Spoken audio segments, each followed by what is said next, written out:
Carboxylic acid की reaction देख रहे थे हम फॉस्फोरस हैलाइड्स और सल्फोनिल क्लोराइड के साथ। बेंजोइक एसिड की रिएक्शन जब PbR3 के साथ होती है, प्रोडक्ट बनता है बेंजोइल ब्रोमाइड C6H5COBr और H3PO3, बेंजोइल ब्रोमाइड और H3PO3। इसी तरह से बेंजोइक एसिड की रिएक्शन जब सल्फोनिल, ये बेंजोइक एसिड, इसकी रिएक्शन जब सल्फोनिल क्लोराइड के साथ होती है, प्रोडक्ट बनता है बेंजोइल क्लोराइड और बाई प्रोडक्ट्स के रूप में SO2 और HCl बाहर निकलते हैं। सोडियम एसीटेट की रिएक्शन जब PCl3 के साथ होती है, प्रोडक्ट बनता है एसिटाइल क्लोराइड और Na3PO3। इसी तरह से कैल्शियम एसीटेट की रिएक्शन भी यदि SOCl2 के साथ कराते हैं तो प्रोडक्ट के रूप में हमें एसिटाइल क्लोराइड मिलता है और by product calcium sulphate. Formation of acid anhydride. Carboxylic acid की रिएक्शन जब किसी डिहाइड्रेटिंग एजेंट के साथ या निर्जलीकारक के साथ होती है तो एसिड एनहाइड्राइड हमें प्रोडक्ट्स के रूप में प्राप्त होते हैं। जैसे ये यहाँ पर हम ले रहे हैं कार्बोक्सिलिक एसिड, इसकी रिएक्शन हम करा रहे हैं P2O5 फॉस्फोरस पेंटॉक्साइड, और जो कि एक निर्जलीकारक है। हम चाहें तो रिएक्शन कंसनट्रेट सल्फ्यूरिक एसिड के साथ भी करवा सकते हैं। इन दोनों का ही काम होता है वाटर मॉलिक्यूल को बाहर रिमूव करने का। तो इस तरह से प्रोडक्ट के रूप में हमें मिलता है एसिड एनहाइड्राइड। यहाँ भी हम देख रहे हैं कि हमने रिएक्शन करवाई एसिटिक एसिड के साथ फॉस्फोरस पेंटॉक्साइड की, तो इस तरह से हमें प्रोडक्ट के रूप में मिला एसिटिक एनहाइड्राइड। सिमिलरली अगर हम थैलिक एसिड ले रहे हैं तो उसे हीट करने पर वाटर मॉलिक्यूल बाहर निकलता है। ये इस तरह से वाटर मॉलिक्यूल बाहर निकलता है और हमें प्रोडक्ट के रूप में मिलता है थैलिक एनहाइड्राइड। ये हमें प्रोडक्ट के रूप में थैलिक एनहाइड्राइड मिलता है। Formation of esters. एसिड की रिएक्शन यदि अल्कोहल के साथ करवाई जाए in presence of concentrated sulphuric acid तो प्रोडक्ट के रूप में हमें एस्टर्स प्राप्त होते हैं। यहाँ हम ले रहे हैं एसिटिक एसिड, इसकी रिएक्शन करवा रहे हैं C2H5OH इथेनॉल के साथ, तो एज ए प्रोडक्ट हमें मिलता है इथाइल एसीटेट। इसी तरह से बेंजोइक एसिड की रिएक्शन यदि हम डायज़ोमीथेन के साथ कराएं, डायज़ोमीथेन यहाँ पर CH2N2, ये जो कंपाउंड है डायज़ोमीथेन CH2N2, इसके साथ यदि हम अभिक्रिया कराते हैं ईथर की उपस्थिति में तो प्रोडक्ट के रूप में हमें मिलता है मिथाइल बेंजोएट C6H5COOCS3। यहाँ करेक्शन हमें करना होगा, ये प्रोडक्ट है मिथाइल बेंजोएट C6H5COOCS3 और नाइट्रोजन गैस रिलीज होती है। इसी तरह से यदि हम सिल्वर सॉल्ट लें किसी एसिड का, जैसे यहाँ हम ले रहे हैं RCOOAg, सिल्वर सॉल्ट ले रहे हैं और इसकी रिएक्शन करा रहे हैं एल्काइल हैलाइड के साथ, तो भी हमें प्रोडक्ट के रूप में एस्टर और सिल्वर हैलाइड मिलते हैं।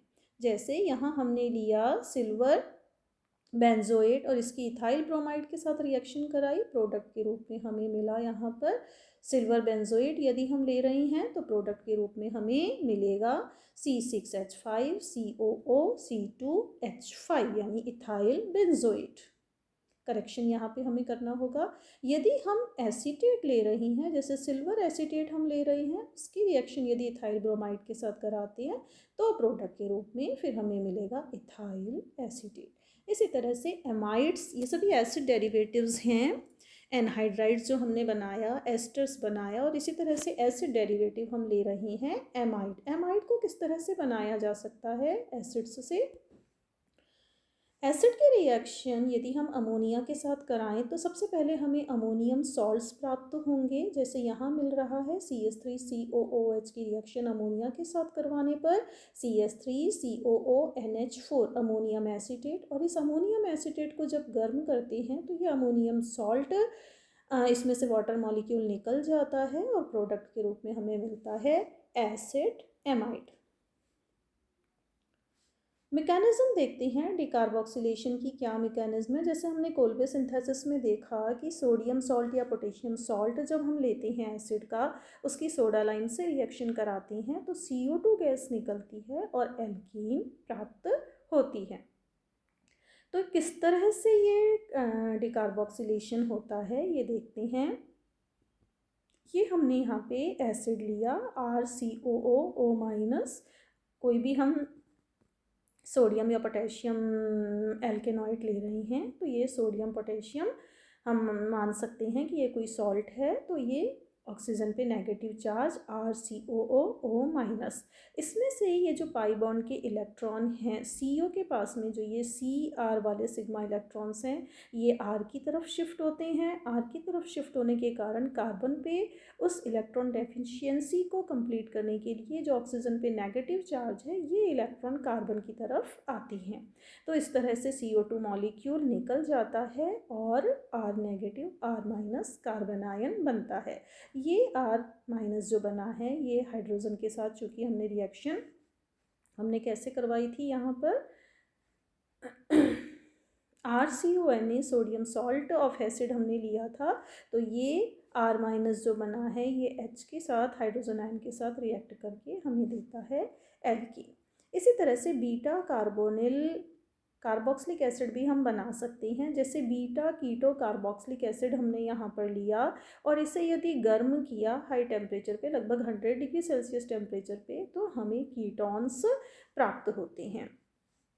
किस तरह से? ये इसकी मैकेनिज्म है, हम यहाँ पे देख रहे हैं। बीटा कीटो एसिड हमने लिया और इस बीटा कीटो एसिड में ये जो CO बॉन्ड के इलेक्ट्रॉन हैं ये इधर हाइड्रोजन की तरफ जाएंगे, OH बॉन्ड के जो इलेक्ट्रॉन हैं ये कार्बन की तरफ आएंगे और ये CCH2 बॉन्ड के जो इलेक्ट्रॉन हैं ये इस कार्बन, जो बीटा कार्बन है, इसकी तरफ आएंगे। तो इस तरह से CO2 मॉलिक्यूल ये वाला बाहर निकल जाता है, ये CO2 मॉलिक्यूल, और ये जो रिमेनिंग पार्ट है जो हमें कीटोन के रूप में प्राप्त होता है। तो बीटा कीटो एसिड से हमने बनाया कीटोन।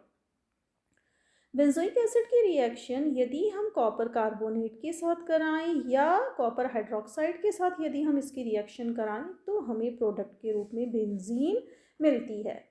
अब है methods of formation and chemical reaction of hello acids. Hello acids को बनाने का जो पहला मेथड है वो है एसिड्स की रिएक्शन हैलोजन और थोड़े से अमाउंट में रेड फॉस्फोरस के साथ रिएक्शन करवा के।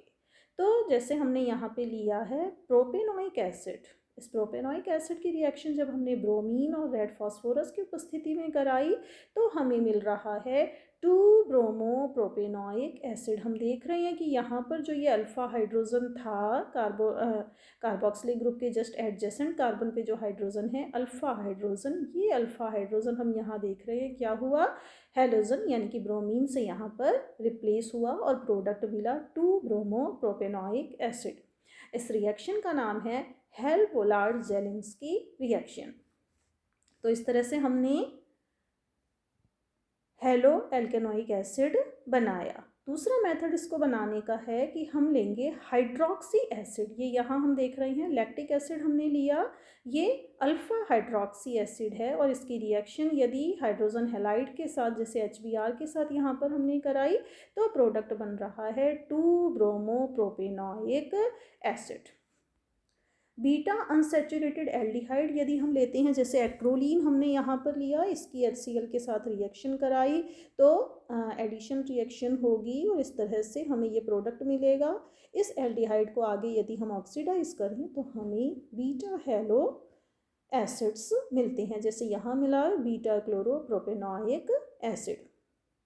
Alpha beta unsaturated carboxylic acid, जैसे यहाँ हम ले रहे हैं क्रोटोनिक एसिड और इस क्रोटोनिक एसिड की रिएक्शन हम HBr से हाइड्रोजन हैलाइड से करवा रहे हैं तो हमें प्रोडक्ट मिला beta bromo butyric acid.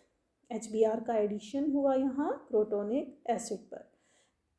By the reaction of sulfuryl chloride और कार्बोक्सिलिक एसिड्स, कार्बोक्सिलिक एसिड की रिएक्शन यदि हम सल्फ्यूरिल क्लोराइड यानी कि SO2Cl2 से करा रहे हैं तो जो Cl है, हैलोजन जो है, ये ऐड होता है सॉरी ये जो अल्फ़ा हाइड्रोजन है इसको सब्सटीट्यूट करके यहाँ पर अटैच होता है क्लोरीन। तो इस तरह से हमको यहाँ पर मिल रहा है 2 क्लोरोप्रोपेनॉइल क्लोराइड। हम देख रहे हैं कि यहाँ पर एक तो कार्बोनिल ग्रुप का कार्बोक्सिलिक ग्रुप का जो हाइड्रोजन है वो रिप्लेस हो रहा है हेलोजन के द्वारा, और साथ ही अल्फ़ा हाइड्रोजन जो है ये भी रिप्लेस हो रहा है हेलोजन के द्वारा, और प्रोडक्ट मिल रहा है 2 क्लोरोप्रोपेनॉइल क्लोराइड।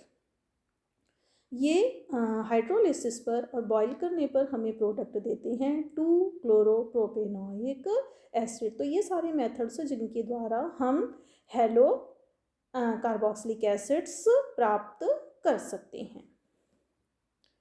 हेलो एसिड्स की रिएक्शन यदि हम देखें, इसकी एसिड स्ट्रेंथ की यदि हम बात करें, तो हेलो एसिड्स जो हैं ये कार्बोक्सिलिक एसिड से ज़्यादा एसिडिक होते हैं। इसका रीज़न क्या है कि कार्बोक्सिलिक एसिड्स के पास जो एडजेसेंट कार्बन है, अल्फ़ा कार्बन है, उस पर हेलोजन होने के कारण उनका जो इफ़ेक्ट है वो कैसा है, माइनस आई इफ़ेक्ट है। और माइनस आई इफ़ेक्ट के कारण ये क्या करेंगे, बॉन्ड के इलेक्ट्रॉन्स को अपनी ओर खींचते हैं, और इस वजह से आगे ये जो कार्बन है ये इस वाले कार्बन कार्बन बॉन्ड से इलेक्ट्रॉन खींचेगा, ये कार्बन जो है ये इस CO बॉन्ड से इलेक्ट्रॉन अपनी ओर खींचेगा, और इसी तरह से ऑक्सीजन भी इन टर्न इस OH बॉन्ड से इलेक्ट्रॉन को खींचेगा, और हाइड्रोजन के लिए एज ए प्रोटॉन की तरह रिलीज होना ईजी हो जाएगा।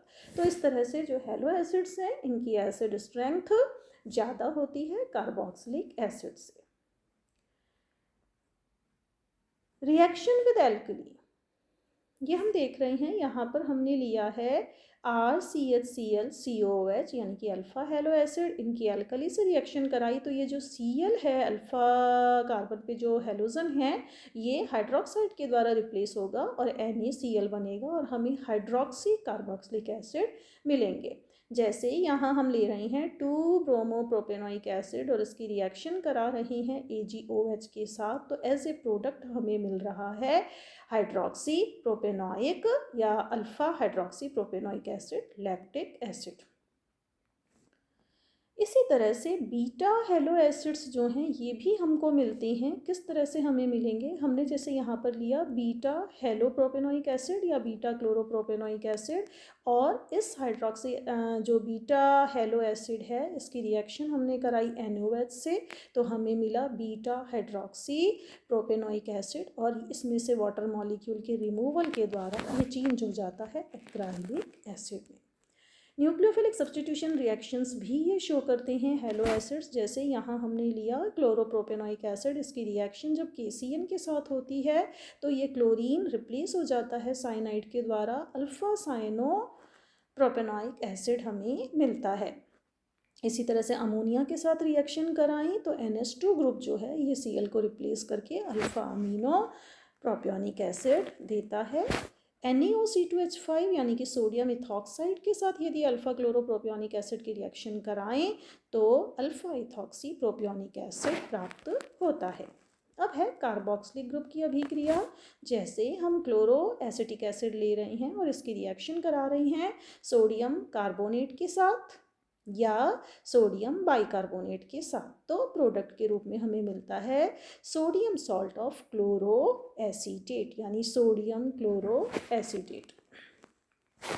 रिएक्शन यदि हम इसकी अल्कोहल से कराएं तो हमें मिलता है इथाइल क्लोरो एसीटेट, यानी कि एक तरह से हमें एस्टर्स प्राप्त होते हैं। तो ये रिएक्शंस थी कार्बोक्सिलिक एसिड की और हेलो कार्बोक्सिलिक एसिड की। Thank you.